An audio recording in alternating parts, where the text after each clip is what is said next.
Welcome everyone to another action figure review as we take a look at the next Jada toys release with the Ultra Street Fighter 2 line with M.Bison, or Vega as they call him in Japan, of course due to the licensing of the name Mike Bison, Mike Tyson, too similar for the boxer. They had to switch the names around and we ended up with the boss of all bosses with the name, or referred to as Master Bison. So the first member of the Shadow Lore has been released for the line, so another step closer to completing the full roster. So far every release has been great and I'm looking forward to each and every one of them. In terms of the packaging, same design, same size as the previous ones, built like an arcade machine, which is really cool if you're an inbox collector. The only difference of course is the front bottom, and on the side it says country of origin unknown. I always thought that M.Bison was either from Thailand or maybe Vietnam based on the stage he was fighting at. And then fighting style says Psycho Power. On the side it's the same photos of the characters. On the back we have the solo shot of M.Bison, and then at the bottom of course the full list of the characters. So one thing I noticed, there is an instruction manual, which is something that's not too common in the other releases so far, so maybe it's some sort of unique accessory. And something I love about these figures is the background stage given, which does bring back a lot of memories. And here is M.Bison inside this packaging. So here is a first look at the M.Bison figure taken out of the packaging. So first impressions, when I grabbed it out of the box, this does feel like a very premium and quality figure. And it may even be the best one out of all the releases so far in terms of the sheer quality, the bulkiness, the proportions. It's a very solid piece. Of course for Bison you do need like a very chunky character. He's not the tallest out of all the game characters, but we know that he's one of the most muscular ones. So I think they've got that right, and some things have surprised me in terms of the quality. The cape is really nice, it's a wide one, it's a soft materials, and it's got some sort of bendy wire as well. Major improvement to the Sota one that I had, which was very basic, very thin, and it just kept coming off and I ended up losing it. So yeah, this is really nice. It's got like the green tinted colors, which I believe is accurate. And then everything about this figure, yeah, I do like in terms of the first look. Of course we have his iconic hat and then the clear white eyes. I think the face sculpt is pretty solid as well, which is actually pretty good for all the releases so far.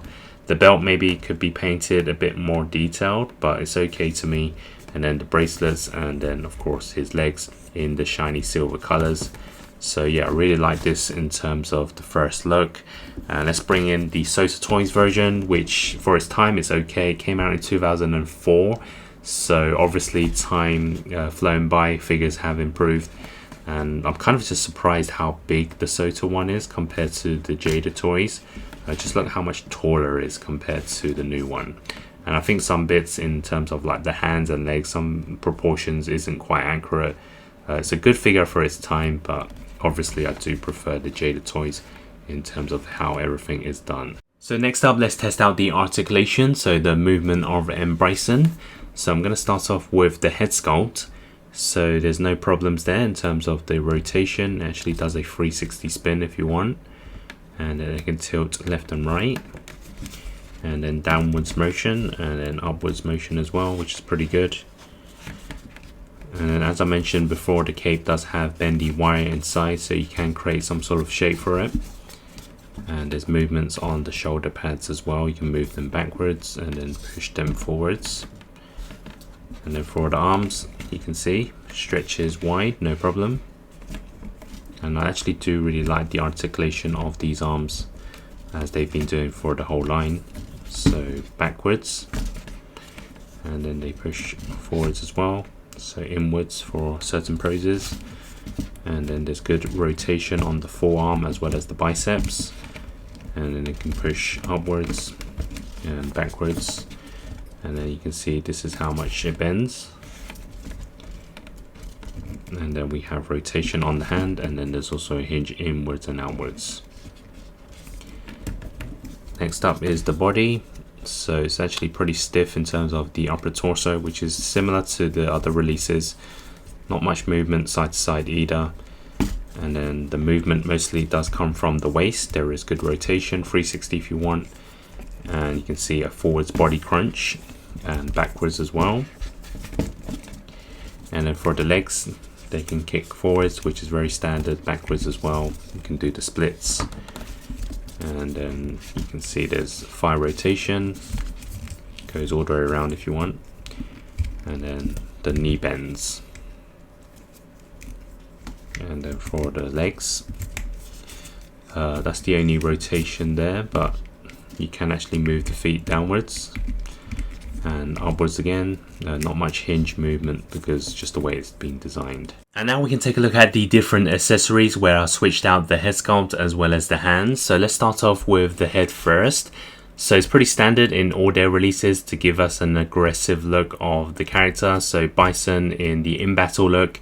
So the only real difference here is the mouth. You can see the gritted teeth, whereas the rest of the sculpt, the hat, the eyes, is pretty much the same. In my opinion, I do prefer the standard head sculpt. This is more of a trademark look of Bison when he's a lot calmer. It kind of gives off that leadership vibe and him giving his authority, whereas when he's angry, it means it's kind of like losing control in the fight, which of course is not really Bison-like. It does capture the character, of course, because you do want one for the battles, but in my opinion, I just prefer the standard version. And then for the hands, you can see it's switched from the fisted ones to this kind of grappler hands, which once again is pretty standard, but I guess it's better than nothing. And the other option we can do is remove the cape, so when he's fighting. So what you do is just push it back until you hear like this click noise. And then we also have these alternative pieces. And here is the alternative look. Once you place the shoulder pads in, you can see it has that in-battle look of M.Bison, which is pretty cool to switch out the display. So now for the size comparisons, let's start off with some SOTA toys with the M.Bison figure once again, as well as Chun-Li. And here it is standing next to some more SOTA toys with Guile and Vega. And now for the Jada toys line next to Fei Long and Chun-Li. And of course next to the Jada toys Ryu and Ken. And here it is next to some well-known brands with the Marvel Legends Spider-Man and an SH Figuarts Super Saiyan Goku. So now for my final thoughts on the Jada Toy Street Fighter 2 M.Bison. This is a straightforward release, one I'm sure a lot of collectors want simply for the in-battle displays. I like the overall chunkiness of the figure, which is something they have done in all the releases so far, but in particular for M.Bison due to his muscular proportions. And I feel that this somewhat feels premium since they have used a good bendy wired cape.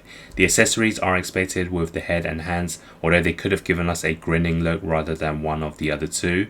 But I do like the option not only just to remove the cape, but also replace them with the shoulder pads. An effect is included, which is always a bonus and one that I was kind of expecting.